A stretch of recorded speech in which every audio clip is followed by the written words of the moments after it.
I don't see vittles nowhere. Is that like a separate menu or? What are vittles? Oh, honest food. I was having fun playing the dipshit James Marsden, who was trying method acting for the first time in his life. James's character, Hollywood James Marsden, is preparing for an everyman role in a movie he wants to get. And he viewed Margaritaville as a very everyman place he could go and grab a beer. I don't even know how I want to describe it. He was just trying to be as cowboy, I guess, as possible. I remember chatting with Jake Szymanski, the director, and I was like, what should I order? And he was like, just some beans and some vittles. I think he was the one who said vittles. I can't take full credit for vittles. I will take credit for, I got to go make dirty water. That's something I used to say growing up in Oklahoma. I gotta go make dirty water. The character that I created on this show is so much more interesting than the real James Marsden.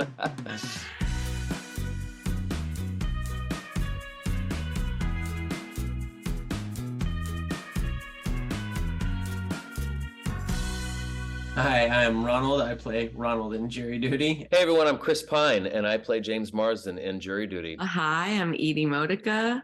I play Jeannie on Jury Duty. Hey, it's Jake Szymanski, the director of the TV show Jury Duty. And this is Varieties Making a Scene. Margaritaville, everyone needed that night. Everyone needed to go out and in between the beats have a real dinner with everyone.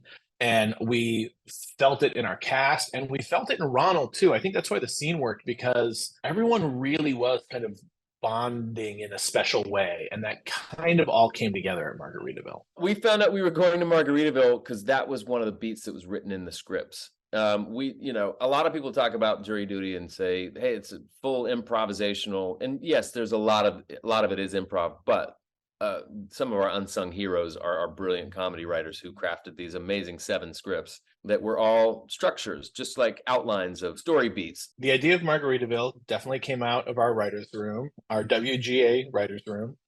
And we joked about it early on, like, what's a really loud chain restaurant that is the type of place that'd be fun for them all to go to in the middle of Jury Duty? I was excited. I had never been before.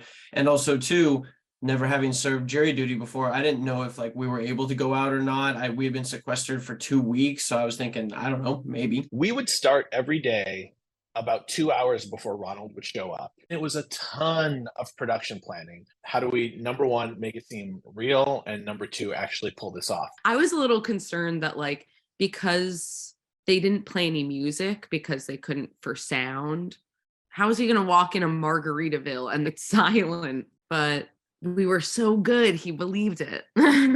We had our best laid plan of how we thought we were going to get Ronald to do what he needed to do, and where he needed to be, and how our actors were going to hit their beats. But yes, we kind of had to come up with a lot of different scenarios. How do we get Ronald to sit where we need him to sit at that table? We want it to seem like we're all just hanging out, sit wherever you want. We pulled Ronald out with only 2 other actors for a little on-the-fly interview, right? And while that's happening, everyone else is sitting exactly where they need to only leave 3 seats available.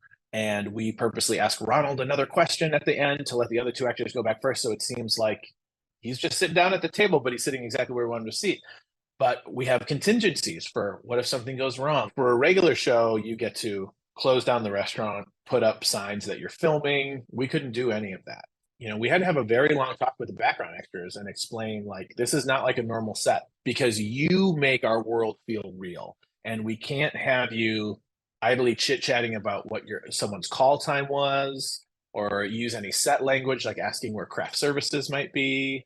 You have to be in character the whole time. I never want to be the actor who says acting is hard, but this process itself was draining because you're having to just be on for 5 or 6 hours a day, and you're not breaking character. There is a balancing act where it's from the beginning to the end of 1, am I being funny? But 2, more importantly, am I doing anything to screw this up? I think we were all on pins and needles just trying to make sure that we got him to the finish line. And then I'd go home and write a journal about all right, if he does this, then this would be funny to say. Or if he says this, this would be a funny thing for Marsden to say or do.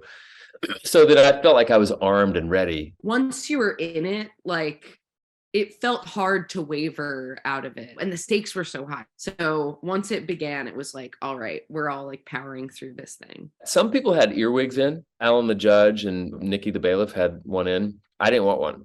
Not because I was like, I don't need one.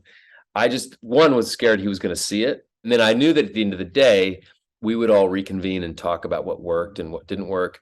And we'd prep ourselves for the next day. One of our writers and executive producers, Andrew Weinberg, dressed in Margaritaville gear and was walking around as a manager that night and had a walkie-talkie that went to his ear, and I could talk to him as well. And he would pass notes on to some of the actors for me when he was serving a drink, and he could say, hey, try that again, or lean back in your seat more, we can't see you. Things like that. I couldn't just go up to him and ask him a question. And seeing him in the little outfit, I was like trying not to laugh. Like, it was ridiculous.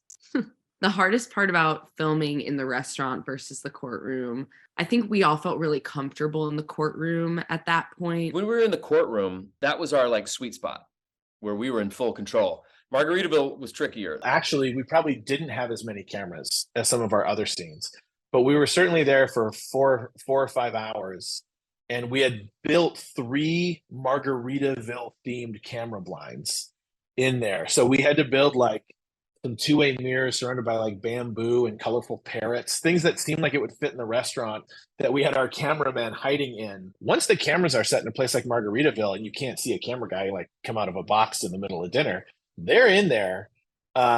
So once that happens, you just got to kind of direct the flow of the scene and the conversation and make sure you're hitting your story beats. It becomes more about that. So we not only had 3 camera people hidden in the restaurant while they was eating, we also had to redo the light fixtures to get a little more light on them so we could film. But again, all seemed like they were part of Margaritaville. It was intense. But yes, every shoot day was a ton of footage that took months to get through and actually see everything. Oh boy, I love jury duty. I'm gonna make a movie out of the movie that's being made here. This is insane. There's so many crazy things keep happening. Well, Ronald has this great line in the middle of the Margaritaville dinner where he says, I love jury duty. I do not remember saying I love jury duty.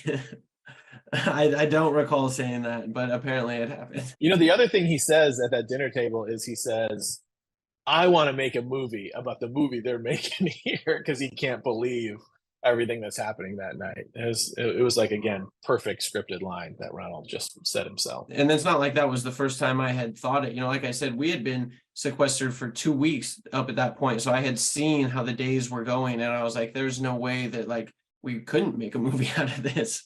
Narratively, we really did want this to feel like the moment where this group of misfits is coming together. We as a cast and we as human beings who are actually falling in love with Ronald Gladden at this point, we really did get to bond that day. Guys, I feel so much better. I don't know if I should give this little secret away, but getting Mecky to vomit in the bus on the way home was a little trick Mecky played on us that was unplanned. He actually vomited on the way home. We really did get to go in and like have real laughs and cut loose, and a couple of us were actually drinking, and Mecky Leeper, who plays Noah, was actually throwing up outside the bus. Like that was his real throw up because he drank 4 virgin daiquiris or something. Sweet little Mecky had just too much sugar in his system from the drinks. Why is this bill over $1,500? There was a moment where we were freaking out about Margaritaville. A really important moment had to happen, and it was we needed to craft a hero moment for Ronald, but we didn't want to put him in a position that made him do something he didn't want to do. Why don't we just have what's his name get it? Who? James. Yeah. He got money. Just ask him to pay. Come on, Ronald. Like y'all tight, y'all talk. So it was scripted that there was a hot wings challenge at the restaurant, that if you can eat this whole plate of hot wings, your bill is taken care of. But we realized that as we drew closer to the day of having to shoot Margaritaville, that was not going to hold up. That was pretty thin. It was going to be a little bit of the, John Candy in The Great Outdoors when he eats the giant steak to get the meal for free. It was going to be like they've eaten, they have a giant bill, and the waitress was going to say, we do have a get your bill for free if you can finish, 50 spicy wings. Ronald told one of the other jurors that he didn't like spicy food the day before we shot that scene. I was like, what if I say my character in the movie has an arm wrestling scene, and I tell you what, I'll pick up this bill if someone beats me in arm wrestling. And then I said that, and Ron was like, I'm not doing it. I'm not doing it. I'm not doing it. I did everything I could to defer that to somebody else. I was trying to get Lonnie to arm wrestle him. But yeah, I didn't really want to do it. Because if you just look at the way my body is built, longer arms are not an advantage in arm wrestling. So I was pumped when I thought I had beat James, just because, like I said, I never win arm wrestling. When we were arm wrestling, I obviously could, I mean, he's a 6'6" guy, so he's going to beat me handily anyway. So I could control the situation and then let him win. And then he's the big hero, and I pick up the bill and pay for the whole thing.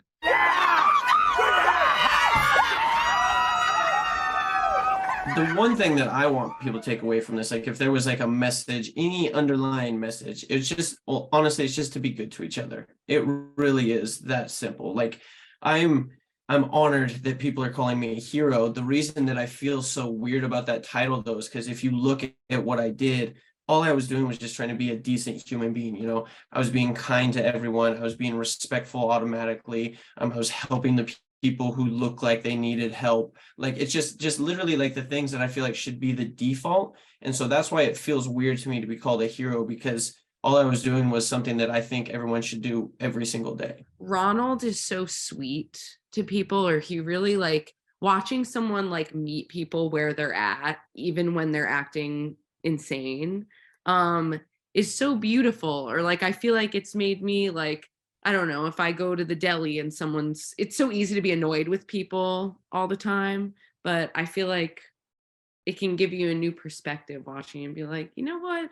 You can really learn something from everybody, even if they're psycho. At a time when there's so much polarization between different ideologies in this country and so much to fight over, I think it's just like a good reminder that like decency is really valued and decency is really important with people. And I think showing people decency, whether you agree with them or not, can have really good results in the end and can get you a long way. And I'm hoping that's why we've sparked something with people. What resonates most with me with what people are saying, some people say I've never laughed so hard and actually been so moved before at the same time. So by the end of it, it's like this really sweet celebration of someone's humanity. And the fact that those two somehow figured out a way of coexisting was a miracle to me. It was just so nice to see. And it's a reminder that we do want to see goodness in people, and we can look at life with positivity and not just be cynical about everything. I really love that young little biddies are loving it. Like, that feels really good to me, because I feel intimidated by the youth, or I'm like, I hope they think I'm cool. And I feel like they do. So that's been pretty cool.